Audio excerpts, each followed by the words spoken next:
Welcome to my channel. I'm Elizabeth Liz Muschett, and tonight we're doing the full moon forecast for Capricorn. And joining me is my fellow astrologer friend and colleague, Justin Elzie. Welcome, Justin. How are you today? I'm doing great, Liz. Thank you for having me on. Well, thanks for joining me. So, we're doing the full moon in Capricorn, and Justin's an archetypal and Jyotish astrologer, teacher, author, and Buddhist. And the best way to get a hold of him is through email, justin.lz@gmail.com. I'm an astrologer, author, intuitive, and teacher, Dwarf Planet University graduate, and certified relationship astrologer. And my website is alightpath.com. And we always enjoy hearing from you. And we're talking about the full moon forecast for Capricorn. Capricorn's a cardinal modality, which initiates. It's an earth element, so I'm calling it grounded action this time, ruled by Saturn, the planet of structure. And the full moon is a culmination. It's a time to prepare to move forward, release and let go of what is no longer of use or necessary. Capricorn gets the job done, and that's where the moon is, and the sun is in Cancer, and Cancer is about safety and security. And we have a piece of an art card drawing by Madame Simon that she gave me permission to use, and it's called The Full Moon in Capricorn. And there's actually, if we go back to that, people may question the fishtail on that, but that actually goes back that there's some connection with the water element there with that. Right. Yeah, the sea goat. I mean, that was like the original, and then it got away from being the sea goat, and now it's back to being the sea goat again. Right. Kind of And and changes. and might note that the kind of this energy, because we're dealing with a Capricorn moon but Cancer sun, and that this is they're of course opposite one another, and there's also a lot of times a parental type of energy that comes across with Cancer and Capricorn. That is so true. And this is called the buck moon. It's on July 10th at 1:37 p.m. Pacific Daylight Time, and the moon's at 18 degrees Capricorn in 50 minutes, and the sun is opposite that at 18 degrees Cancer. And it's supposed to be 50 minutes, but I did a typo and wrote 80.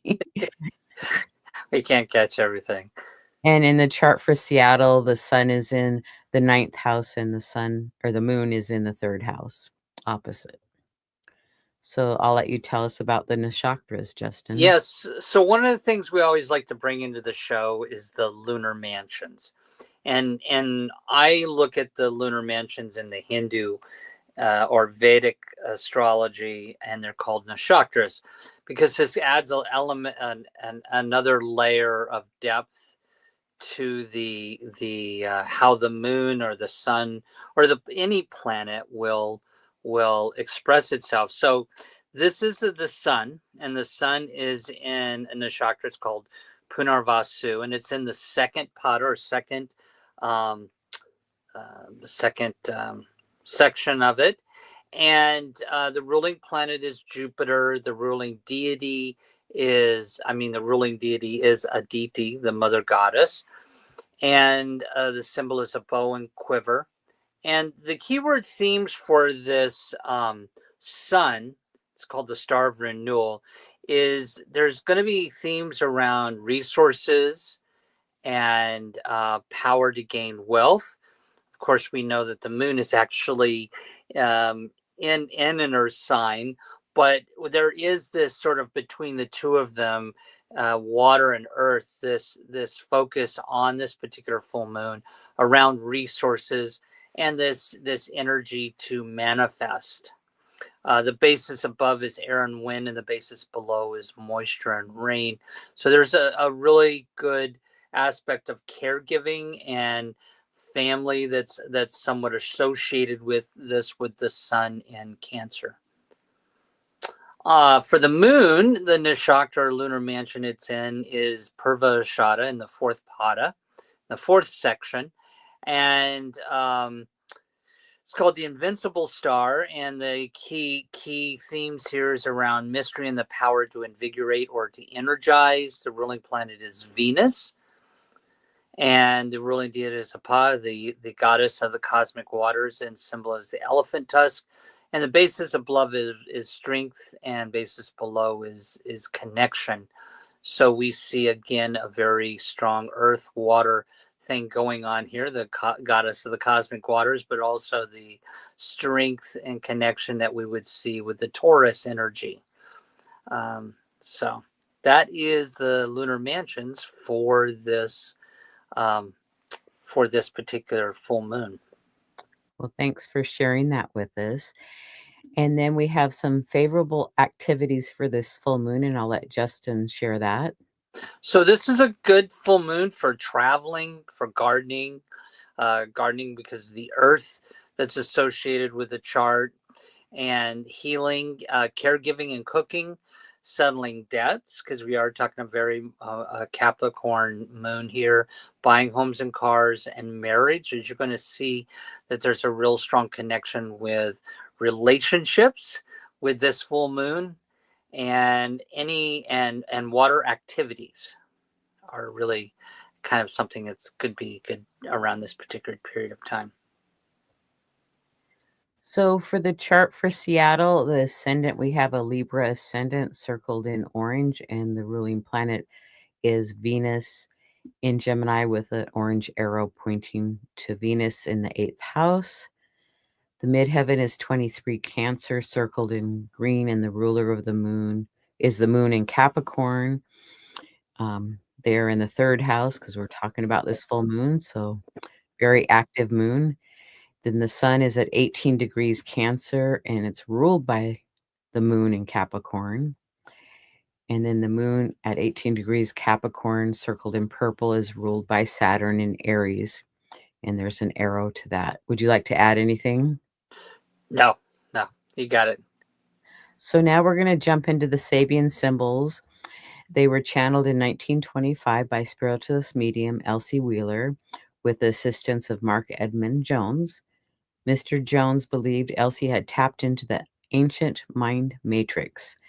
They are a phrase or several words put together that create a symbolic image for each degree of the zodiac.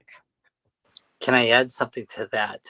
Oh, please do. So another way if people are trying to wrap their heads around the Sabian symbols, when you talk about the ancient mind matrix there, each of those Sabian are symbols for each degree of the zodiac represents some type of human experience.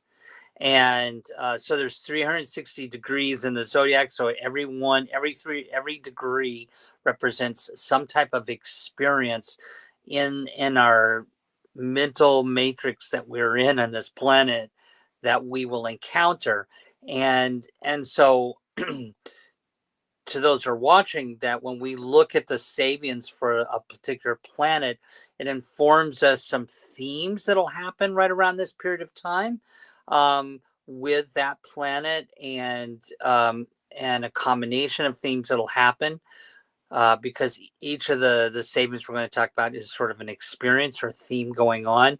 And just for the crowd tonight, we are going to focus a little bit more on the sun. Because it's so close to the midheaven. So we're kind of looking at the whole thing as a storyline tonight with that. So just something I just wanted to add that in. Thank you for sharing that. So we're going to start with the Sabian symbol for the ascendant. And the ascendant's at 19 degrees Libra, and we always do 3, the one before, so leading up to the degree of, and then what's next. So first we have Libra 18, 2 men placed under arrest.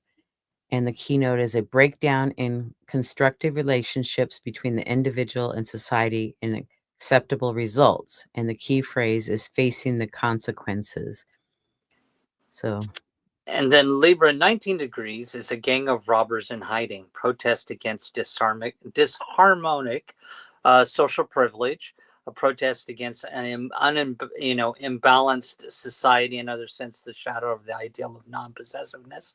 And so the key phrase here is group protest.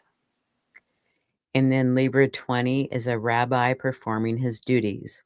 And the keynote is the ability to draw on the power of ancestral tradition in order to serve and inspire one's fellow man. The collective unconscious are channeled through well-defined age-old forms and formulas. And the key phrase is inherited wisdom can be focused through a person who accepts its limitations. So would you like to sum these three up for us? Well, I think, you and I were kind of talking about this before the show. I think just to kind of give everybody a heads up that this full moon has a lot especially in the Sabians, and as we look at the aspects tonight with the planetoids, there's a real strong theme around relationship tonight and our relationship. So this moon and sun, I would say, is really, we're supposed to be focusing on our relationships. And so this first one kind of, I think, kind of speaks to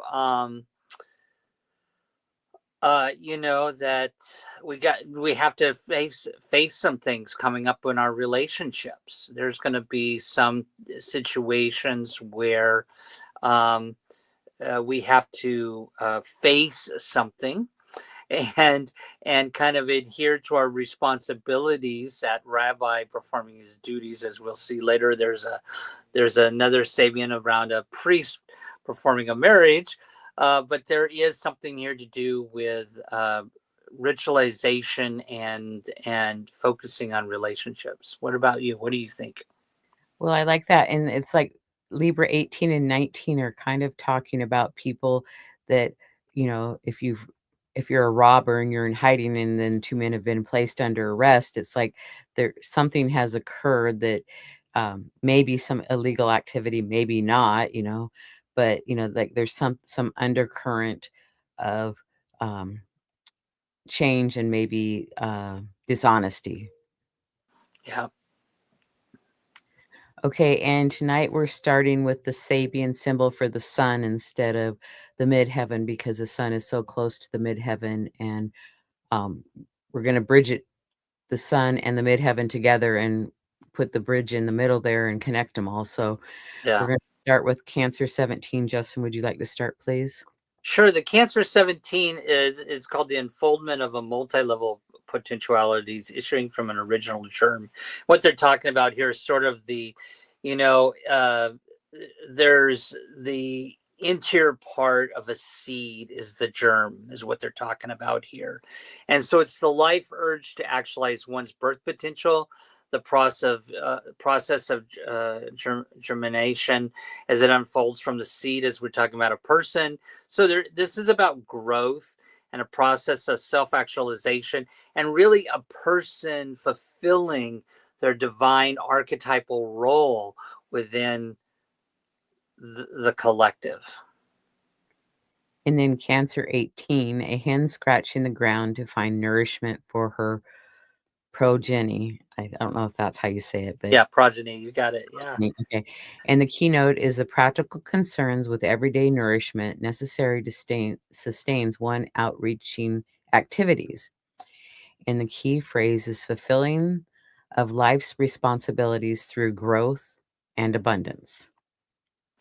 And then in Cancer 19, which is really the what we're getting to here with this sun, is a priest performing a marriage ceremony. So again, these Sabians a lot of times really focus on, you got to look at what they're focusing on, a priest here. And before we were focusing on a rabbi, and now we're focusing on a priest, and this priest is performing a marriage ceremony. So you have to kind of think about, what is that? Why would a priest perform a marriage ceremony?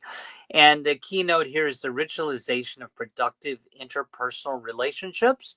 And so when we talk about relationship here, we think about sanction or sanctified. And it's also a coming together of important relationships, or how you want to say, concreting an important relationship. Yeah, making that commitment, that bond. Yes, there you go. Yes, you got the right word. Well, and, Cancer 17 is, to me, talking about planting seeds, and it's like, where do we want to go forward from here? What new things do we want to initiate or start? And then, and the hen is like talking about fulfilling our life's responsibilities and nourishing ourselves. So it's like, we're going to have to, if we plant the seed, we have to nourish that seed or that idea Right. to manifest into something. And, it's like, to me, um, the marriage ceremony, and you talked about the commitment and the binding of it together. So it's like it'll all come together. This is what these three are kind of speaking to me. What are they All right. speaking to you? Well, yeah, I agree with everything you said. I would just add one more thing that's kind of an undercurrent here with the concept of, relationship with this moon is also there's this concept, and we saw it in the Nakshatras, the lunar mansion, around the ability to gain wealth. And there's that Aditi mother goddess here. And so here, and I know we were talking about this a little bit before the show, but in history, archetypically, hens and eggs are always been considered some hairbringer or canary in the mine concept around abundance. And so we have the story fairy tale of Jack and the Beanstalk, and there was the hen that laid the golden egg.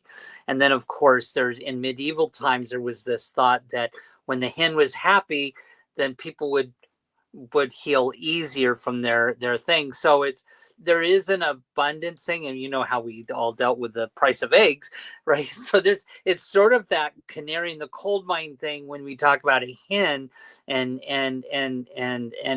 she's looking to bring abundance for her progeny. That there is something undercurrent here with this moon around relationships, but also this wealth of relationship or abundance and health of relationship. I feel with that, and again, like you said, responsibility to relationship there with that. Well, and it's like, are you feeding your relationship, and is your relationship feeding you? Like, do you feel safe and secure within that relationship? Exactly. Yeah.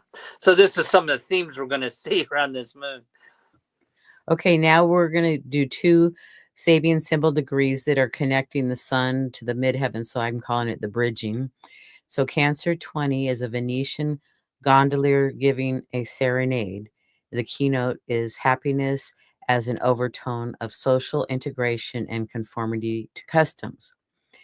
Venice can be considered the symbol of a social consciousness risen directly from the unconscious urge of human nature. Because the city emerged out of the sea just as the lotus flower floats on top of the lake, its roots impacted in the bottom mud, the serenading gondolier float over the water, their songs raised to the balconies where the flower of consciousness, the beloved, may make her appearance. And the key phrase is festivity. And then the Cancer 21 degrees is a famous singer is proving her virtuosity during an operatic performance. The keynote here is the emotional reward accompanying cultural excellence. And the opera is not only music, but it's a story, a myth. And so it embodies some of the most basic images and emotions characterizing our culture that give it birth and come from our, again, back to human experiences. The key phrase here is the symbol refers to the price of success for the individual as well for the collectivity, which is success really worth? A question few people ask. So I would say, this again, if we're talking about relationship and this is Cancer, that both of these kind of seem to me about tapping into one's own skill set and when we're wanting to have that ritualization and sanction relationships and abundance and healthy relationships, there we have to sometimes ask, what is the price of success? And Well, and to and me, it's really like, and really kind of look at what we're willing to put out for that or not put out for that. right. Well, it's like ground in or, have a solid foundation and, you know, go for, your dreams or your desires. And yes, there's the effort put in is what you're going to get the success back. So, Yeah. and now we'll start with the midheaven degree, Cancer 23. So we'll start at Cancer 22, and I'll let you start, Justin. Sure, a young woman awaiting a sailboat, the longing for transcendent happiness, and the soul open to great dreams, expectancy of the eternal, rewarded with reality, a youthful person who isn't satisfied. So I think this again kind of speaks to our expectations and yeah, expectations within our life. And then Cancer 23, the meeting of a literary society. And the keynote is an objective and critical approach to the common factors in our culture and to its psychological problems. And the key phrase is intellectualization, an objective and emotional mind give form and meaning. So, this is to me talking about our higher mind and how we process and um, work through that. Right. And then last but not least, the 24 degrees Cancer. And again, here we come back to relationships. A woman and two men castaways on a small island of the South Seas. And I was just seeing something yesterday about there was a New York Times article is that if you were talking about being marooned, if you could survive living with your partner, it was the New York Times. It was really kind of funny. But this keynote for this is a focalization on complex interpotentialities and harmonic and concrete relationships. And here we come again to relationships. Um, the there's It's really the key to the problem here of relationship would be the realization of interdependence. And so what they're really talking about here is that with relationships, understanding how we all relate to one another, our interdependence, how I depend upon you and you depend upon me, and how we that exchange of energy and relationships. That's what I see. What about you? What do you see here? Well, I would totally agree with that.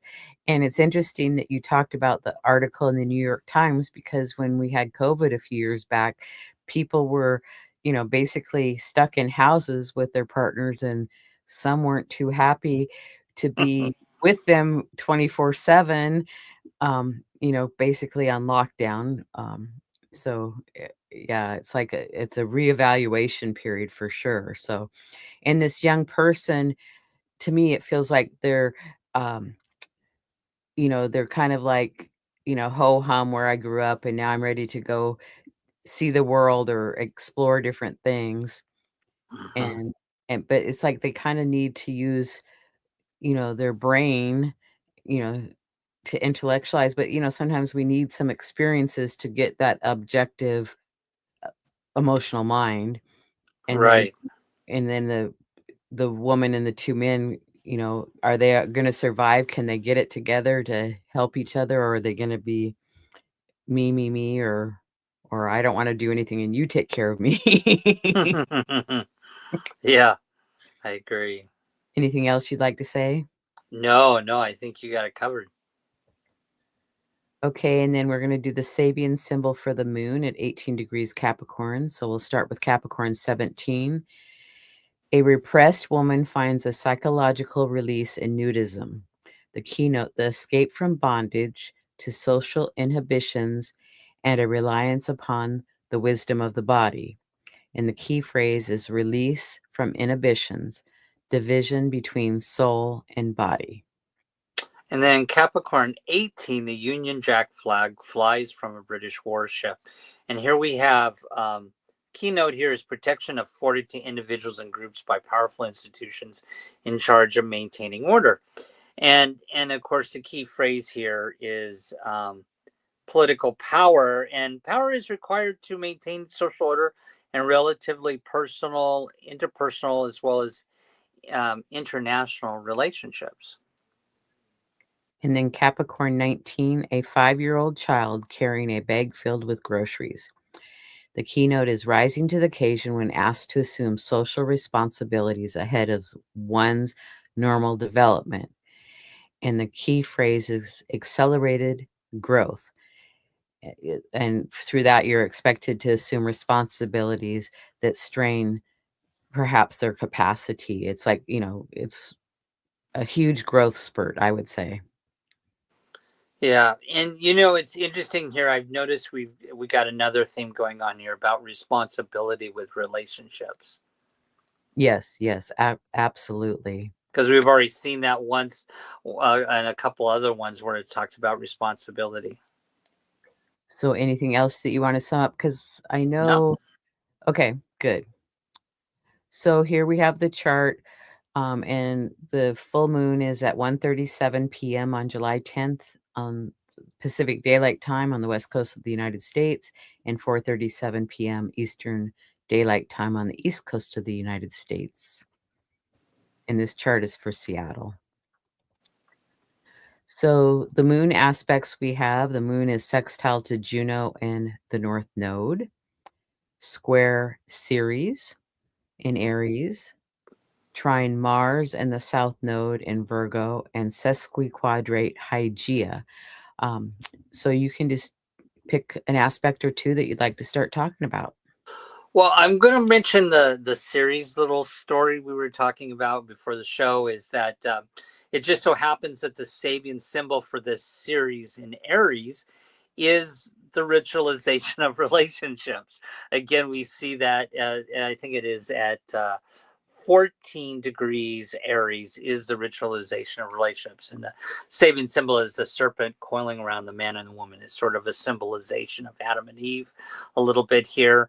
And so the fact that it's squaring the moon here, I'd be curious what you think, but it just tells me that there's got to be some action, or there's going to be some tension in how we're nurtured in relationships. And there may be some power stuff that we're dealing with, relationships that we have to deal with in order to come together and sanction or ritualize a relationship.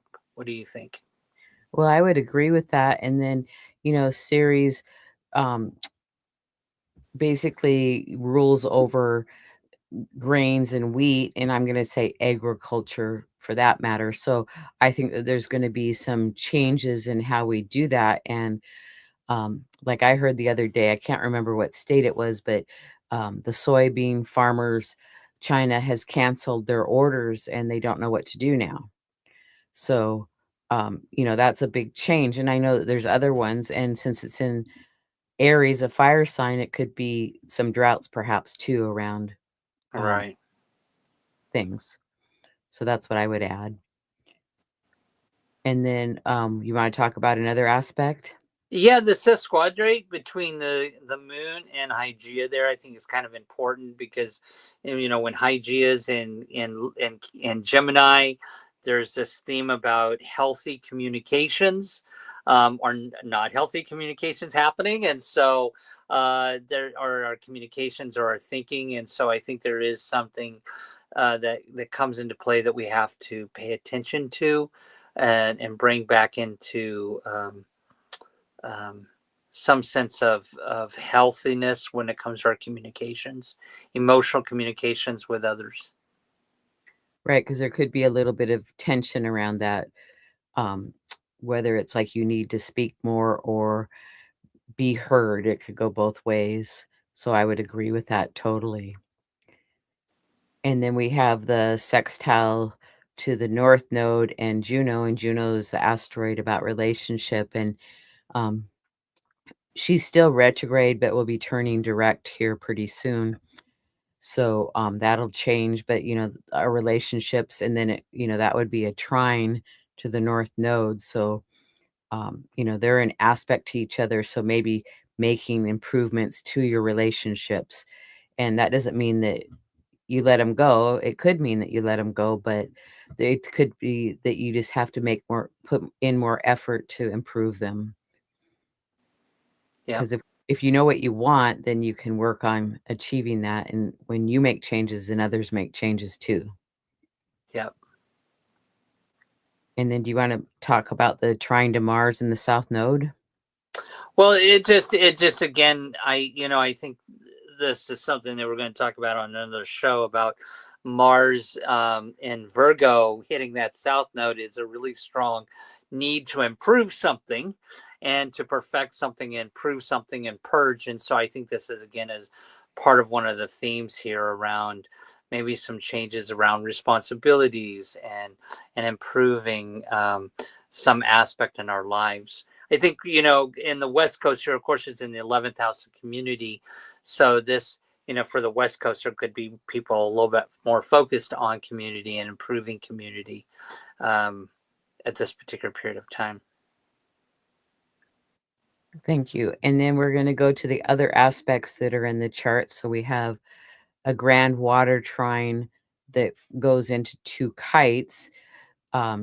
So we have the sun in Cancer, the North Node in Pisces, and Juno in Scorpio.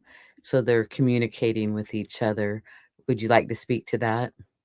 Yeah. So just for a note for folks, we know that Juno represents marriage and relationship. It's actually an asteroid that's named after the Roman goddess who was married to Jupiter, but her counterpart in the Greek mythology is Hera, who is married to Zeus. And so Hera and Juno are the same. Both mean marriage and relationship.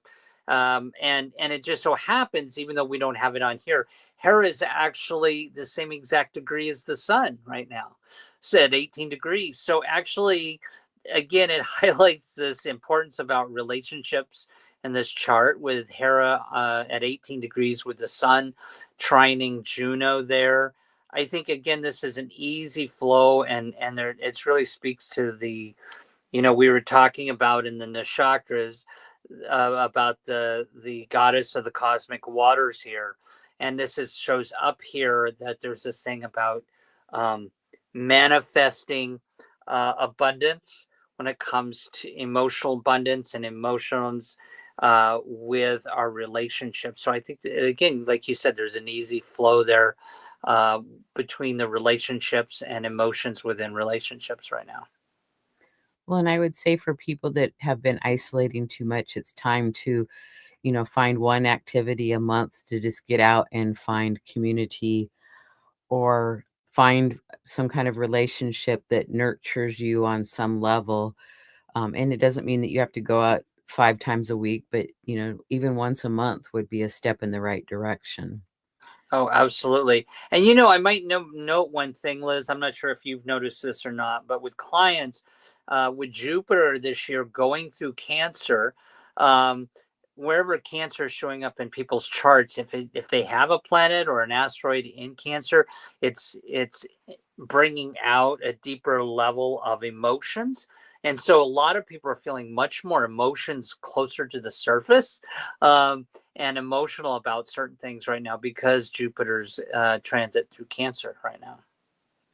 Right. And with this water ground trine, the emotions might rise a little bit too, especially since the moon is, forming the kite on one angle, and then that Mars and South Node are forming the kite on the other side there. Yep.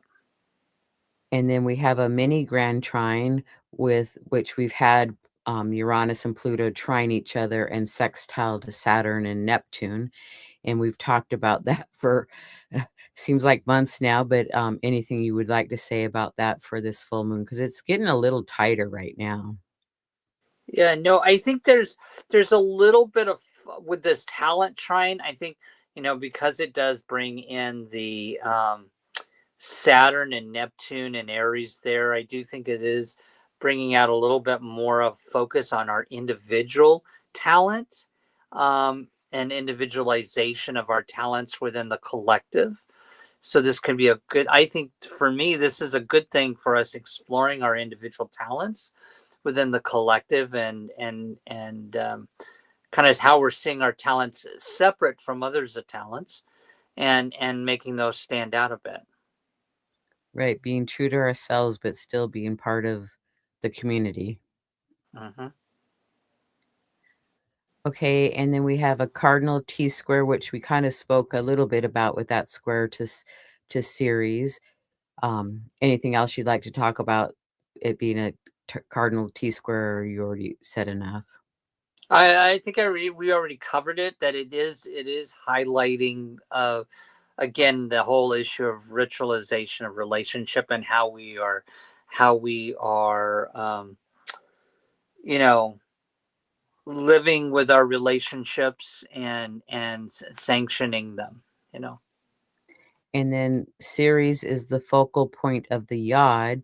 So it's quincunx to Mars south node and Juno. So the relationship and, maybe looking at things in the past that have worked and maybe, taking an honest look at it because Virgo is about analyzing that. And Juno and Mars and South Node are sextile to each other. Would you like to say anything more about the yod? Oh, I think this is a great thing to that's giving us really good, like, okay, here's the pathway to fixing relationships now. I think this is really a great thing for relationships. That quincunx can be an imbalance. And so I think it's asking us to reevaluate what we need to purge or perfect or improve in our relationships. And it's giving us the pathway to do that. And then Juno is square Mercury. So do you have any thoughts on that? Now, I'd be curious what you think about that. Well, I just think that we're probably going to have the courage to speak up about anything that we want to change in our relationships that maybe aren't quite working, or have the courage to make the decision. I want more integrity in my relationship. So then I check myself. Am I in integrity? As an Yep, example, so that's what I would say. I agree. I agree. Okay, now I'm going to talk about the lunar phase family or gestation cycle. It uses the 4 lunar phases: new, first quarter, full phase, last quarter. A monthly lunar cycle occurs every 29 and a half days. And astrologer Pessin discovered that these phases played out over in 9-month intervals occur, occur in the same sign and approximate degree. So the new phase is about beginnings, first quarter's adjustments, full is realization of goals, and third quarter is reevaluation. And so we're at the full phase right now, but the new phase started back in January of 2024 at 20 degrees Capricorn. And I don't know if it's supposed to be 4 minutes or 40 minutes, but I Mhm. forgot to add the other part, but we'll survive. And that's, right around the time that I started, um, having videos on my YouTube channel. So this one really plays out for me. And then the first quarter phase was October of 2024 at 17 degrees Capricorn and 57 minutes. And we're tomorrow at the full phase of 18 degrees Capricorn and 58 minutes. And then the third quarter phase will be April 9th of 2026 at 20 degrees Capricorn in 20 minutes. So if you have notes that you can refer back, if you journal, whatever, it's like you can look back. Because sometimes, bigger projects do not get finished in a 29 and a half day lunar phase cycle. So sometimes we need the lunar phase family to accomplish things. Any comments? No, I think you got it covered there. Definitely. And then I like to look at the yearly lunar phase. So the Capricorn new moon was on December 30th of 2024 at, oh, I forgot to change the degrees. I'm so sorry. But it happened in Capricorn. And then the Capricorn full moon is on July 11th. Sorry, I got distracted and went and did something else and didn't finish my slide. That's okay. It's all good. So I want to thank you, Justin, for joining me today talking about the full Capricorn full moon. I want to Mhm. thank our audience for joining us live and thank all those that come back and watch at a later time. We appreciate your support. And any last comments? Yeah, I would say this is a full moon, especially yesterday, today, tomorrow, and the day after tomorrow is a really great time to call your best friends, connect with them, talk with them. This is a really good time to nurture or ritualize and really to sanction some, spend time with close friends. And it's going to be supported by the Jupiter in Cancer as well. But this is a good time right around now to reconnect with people, your closest friends, whether they're East Coast, West Coast. Call them, see how they're doing, and it just puts that period on the relationship. Well, yeah, and if they're close, plan a coffee date or a picnic or a walk in the park or something, some Yeah, outing. So I it's would a good totally good time to agree. do some ritual with a relationship, right? Right. Well, and if they're far away, do a Zoom call or, something like that, or a telephone call, that works too, so Or start a ritual with a relationship, like I talk to my mom every Sunday. That's a ritual. awesome. Thank you for that suggestion. Justin and I do consultations. We have newsletters and YouTube channels, so we appreciate your support, and you can sign up for that on our websites and YouTube channels. And Justin, I'll let you tell us about yours. Yeah, the best way to get a hold of me for consultations, because I'm a consulting astrologer, is through my email at justin.elzie@gmail.com. And you can see my videos on my YouTube channel, Astrological Yogi. And there's a variety of shows that I offer, so there's lots to come back and see or watch in the future. We appreciate your support. Justin and I will be on Talk Cosmos on July 20th, talking about the Leo new moon using archetypal symbols. I want to thank our sponsor, Astro Peregrine Software. It's an astrology software for Mac and Windows. And if you would like a demonstration, you can contact them at astroperegrine.com/buy-now. And well, thank you so much again. And we're going to sign off and say goodbye for now and see you next time. Thanks, Liz. Have a great Yeah, week. we'll be back before you know it.